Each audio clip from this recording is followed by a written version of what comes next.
Hi there, welcome to my views and news revelations about Abiy Isaiah's deal, agreement, verbal agreement between Ethiopian PM Abiy and Eritrean President Isaias Afwerki. Confirmation coming from a minister of a country in the Horn of Africa, Abiy of Ethiopia, Prime Minister of Ethiopian President of Eritrea, Sasevuki, agreed on a point which the agreement then could not translate into a reality, and that led to start of tensions between the two sides, between the two leaders, between the two countries. What happened? What did the minister say? Who is this minister? This is first a piece of evidence about which we have been talking. We have been saying that during the 2 year long Eritrean military intervention in Ethiopia, Eritrean President Isaias Afwerki gave some assurances to Ethiopian PM Abiy. That analysis was an analysis which we did in videos last year. But now we have got confirmation from a source. Uh, what happened? What was this understanding agreement about? Who violated it? We'll talk about that. A minister from Djibouti, he's working in ministerial position with Djibouti's cabinet, gave a talk about the impact of Ethiopia Somaliland MOU on Djibouti. Economic impact, political impact, which I'll address in coming videos. In his talk, he mentioned Eritrea as well. The minister said that when last year PM Abiy launched a narrative about access to sea, Djibouti sought clarification from Ethiopia. Why? Because Djibouti handles Ethiopian imports, exports. Djibouti is Ethiopia's key trade partner. And then Ethiopia was criticizing foreign military bases in Djibouti too. So that is why Djibouti sought an official clarification from Ethiopian government. Ethiopian government back then, last year, said that the uh, target of PM Abiy's talk was Eritrea. That Ethiopia wanted to gain access to sea through Eritrea.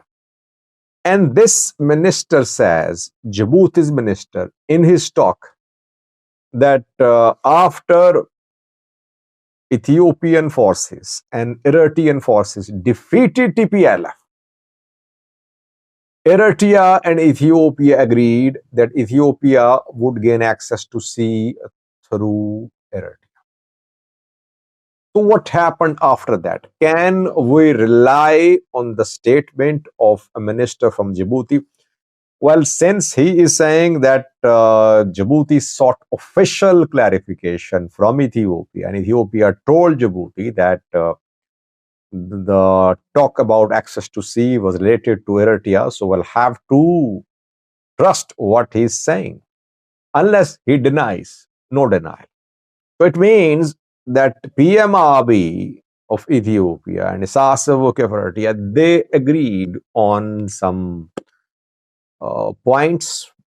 One of the points they agreed on was that after the war is over and TPLF is completely defeated, Ethiopia will have access to a support, it seems.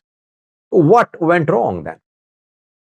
Well, I personally think that this understanding between Abiy and Isaias Afwerki was reached during the war.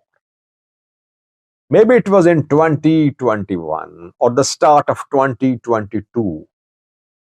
or the end of 2022, before Pretoria. Before Pretoria, Eritrea was on good terms with Ethiopia. TPLF was being gradually destroyed as a political party. Tigray was being destroyed too, economically, politically. Its regional national clout was definitely going to the drains. Eritrea was happy. Eritrea gave assurances to Ethiopia. And before the war, too, by the way, when Eritrean and Ethiopian leaders met, when Abiy and Isaias held meetings, Isaias was heard saying that Abiy, Ethiopia can use Eritrean resources, whether it's Massawa, etc. But during the war, once again, Isaias Afwerki gave a guarantee, gave an assurance to Ethiopian PM. Ethiopian PM was happy that after the conclusion of the war, Ethiopia would gain access to sea, and this long-standing issue of access to sea will be solved. But things changed after Pretoria deal. Eritrea was not represented at talks which were held in Pretoria, South Africa. Pretoria was signed. Maybe Eritrea wanted to completely crush TPLF. But Ethiopian government chose to sign a peace agreement with TPLF. US intervened. US, you can say, saved TPLF a little. Back then, Tigray forces, it was August, September, October 2022.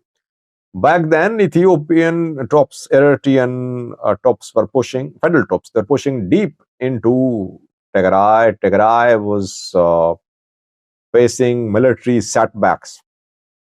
So, US intervened, Ethiopia agreed to US mediation, TPLF, Tigray were saved from complete destruction. Though we can debate whether EDF, ENDF would have been able to crush TPLF completely or not, because they tried that in the first round of fighting too, but they could not completely defeat TPLF.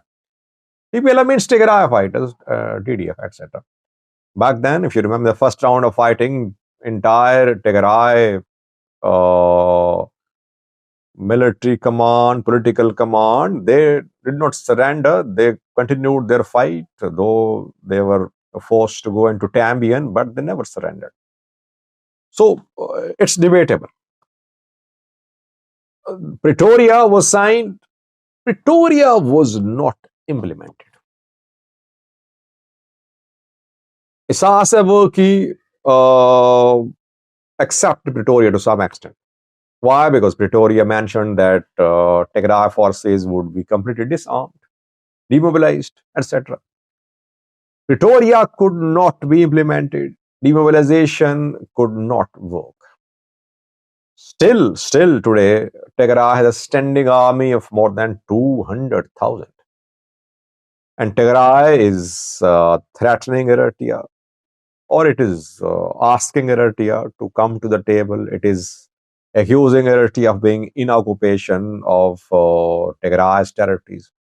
Ethiopian federal government is not on one page with Tigray regarding Ethiopia-Eritrea border, Tigray-Eritrea border. Tigray is trying to launch a narrative that its territories are under the occupation of Eritrean forces. So, Isaias Afwerki Eritrea felt that Pretoria was not being implemented, that TPLF managed to survive. And that was the start of tensions between Abiy and Isaias, Eritrea and Ethiopia.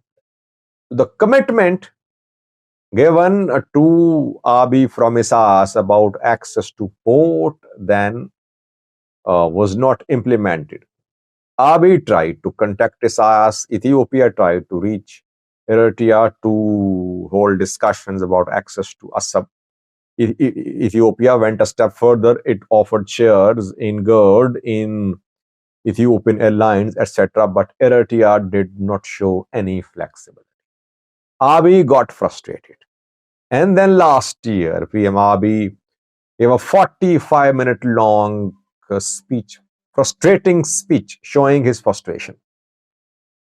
And back then I said that Abiy was frustrated because maybe he had tried different options to convince Eritrea to give access to Ethiopia to see, but Eritrea was not showing flexibility. So Abiy was frustrated.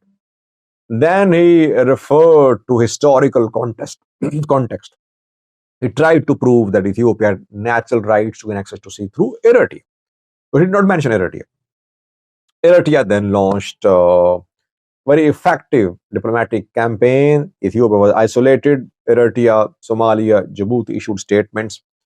And PM Abiy realized that it would be difficult for him to get support for his narrative about access to sea through Eritrea, citing historical context. And then he turned towards Somaliland. So this is what happened.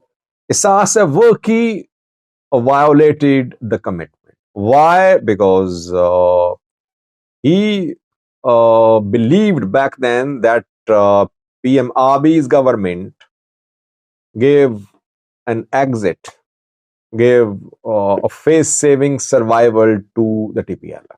Isaias Afwerki wanted complete destruction of the Tigray People's Liberation Front. It has been confirmed now, as a Djibouti's minister spoke about that at a talk, at a forum about the impact of Ethiopia Somaliland MOU on Djibouti. I have a clip for you of this minister. You can hear him talking about Eritrea and how Ethiopia Eritrea reached an understanding after they allegedly defeated TPLF, though TPLF was never completely defeated. Watch the clip. Thank you for watching.